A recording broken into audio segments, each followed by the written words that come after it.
Hello again, Beanie here.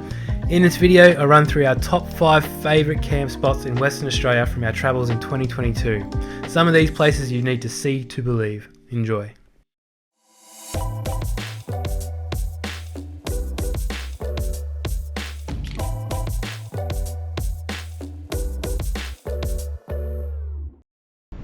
Good morning. It is a beautiful morning too, by the way. Look at that. Whew. Welcome to all the new subscribers that have subscribed recently and all the existing ones. Cheers for coming back to the channel. It recently occurred to me that I hadn't really done a recap of last year's trips, so I thought I'd go through them all and do like a top 5 of our favourite places that we went to and share them with you guys. And you never know, you might think these are definitely a destination to go check out, so hopefully that's the case. I'll start with number 5, Albany. Normally I wouldn't put a caravan park into a top 5, especially because we like to be off-grid and away from people and, you know, doing our own thing, but this one made our top 5 just purely because of the circumstances that we were in. We couldn't find a spot all along the coast there. It was all booked out. We didn't even think about booking a place. We didn't think it would be that crazy. Anyway, we got to this caravan park called Panorama Caravan Park. Check it out. And it's called a Panorama Caravan Park because the view is panorama perfect. How's that for a slogan? And we spoke to the owner and he says, well, we're full, but we might be able to squeeze you in right next to the water there. I'm like, yep, that sounds awesome. And the weather in Albany is usually pretty average at the best of times for the wind. But we just so happened to score it when the wind was just none. It was just glassy and we were right next to the water. Like, our tent was literally 2 or 3 meters away from the water and we had the best view. We didn't even feel like we were in a caravan park because we were a little bit off to the side compared to everyone else. And that's the only reason why it made our top 5, is because the view was just absolutely amazing. And if you're ever down that way, definitely give it a check out. Number 4, Turtle Bay in Dirk Hartog Island. I could quite easily name a whole lot of camp spots in Dirk Hartog Island. If you ever want to go to one location with all the best camp locations, Dirk Hartog Island is just, it's our favourite place in Western Australia by far. It is next to Exmouth good. Okay, so we're at Turtle Bay in Dirk Hartog Island. Is at the very top of Dirk Hartog. There's only one camp spot, and that's what makes it so good, is you're definitely not going to have anyone else around you. We were a little bit unfortunate that the wind was there when we were there, but the view from that top was just unbelievable. We were watching dolphins, whales just breaching everywhere when we were there. But yeah, unfortunately the wind didn't play nice to us. I'd love to go back there one day, but it definitely made our top 5 just because of the location. And there was just no one. It was just you with the beach. That was it. Number 3, place called Bottle Bay in Francis Perrin National Park, which is in Shark Bay as well. And that was sort of a spare of the moment. Let's go.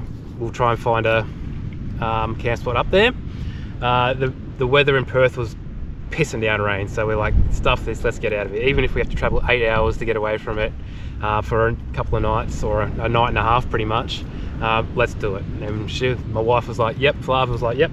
So we travelled 8 hours all the way up to Denham, stayed in Denham for the first night, but then we travelled to Francis Perrin National Park, and it been shut down due to weather. So by the time we got in there, it was about 3 o'clock in the afternoon, and so everyone had just disappeared because they thought it was not going to open, and we just decided to stay there, stick it out, and it eventually opened, and we went in there, and we were the only ones there. So once again, that made our top 5 because A, the location was unbelievable. We had the beach to ourselves, the camp area to ourselves. The only thing I was a bit disappointed with, I didn't catch a fish. I was a bit dirty on that. It just weren't biting at all.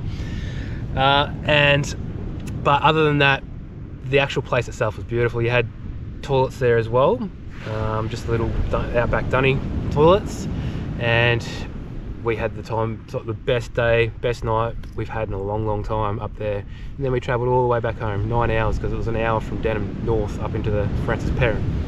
But it was definitely worth it, the trip. On to number 2, Maggies Camp in Rooroora Station. Once again, Rooroora Station is sort of like Dirk Hartog. You could name 5 camps along there that are unbelievable. But we decided to stay in Stevens Camp and Maggies Camp, and Maggies Camp was definitely the pick of the bunch. It's just a little cliff face that goes around, beautiful snorkeling as there's reef like directly straight out front of the camps. And it's a little bit sheltered from the wind, from the southerly wind, so we did get a little bit of wind, we did cop a little bit, but it wasn't that bad in the end. Picturesque, the snorkeling was beautiful, the reef was beautiful. Fishing, I ended up walking way up the beach to try and find places that people might not have been. I did hook up on some big fish, but didn't land any of them. Amateur for sure. But that definitely made our top 2. It was beautiful, the sand was beautiful. Yeah, awesome location. Definitely stick that on your bucket list if you haven't already. Which brings us to our number 1, and there's no surprises there, Nosh Point in Dirk Hartog Island. That place, I could live there. If I was allowed to build a house there, I would build a house there. It is absolutely amazing. We were very lucky once again with the wind. If it was blowing its ass off, it might have been a different story. It still would have been nice, but the wind completely died off and the water was crystal clear. We caught a good feed of fish. The snorkeling wasn't the best at snorkeling. You probably needed to go a bit further out for snorkeling. But the location and just the way it all went down was unbelievable, and I highly recommend it. If you don't know where Nosh Point is, it's not far onto the island. It's near the actual resort part, and what I'd say now just doesn't give it enough credit. It is unbelievable, and we had to actually leave there early because there was going to be 40-knot winds due the next day, so we actually had to leave there early to be able to get the ferry, which we called them up and said, oh guys, there's going to be crazy winds tomorrow, are you still running? And they're like, oh, is there? So we actually let them know that there was going to be crazy winds, so they said come down super early and we'll get you out. So that's what actually had to happen, because we had to go back to work, which was annoying, but we made it back and it was safe and sound. But that's definitely on the list to go back to again. I would 100% definitely go back there as much as I could. It was that good. Okay, that's our top 5 done and dusted. Hopefully that gives you a couple of ideas and places to check out. All those videos are on our channel too, by the way, so if you want to check them out more, jump on the channel, BlissNiques, and yeah, check them out. I go back to work tomorrow for 8 days, so I'll think of something to do. My mind's always ticking over for something to do for the next break, and you guys will come along with me, of course. I think that's it. Hit that like button if you haven't already, and with the algorithms of YouTube and all that, it does help. And subscribe if you haven't done that already as well, and we'll see you next break for a new adventure. Cheers.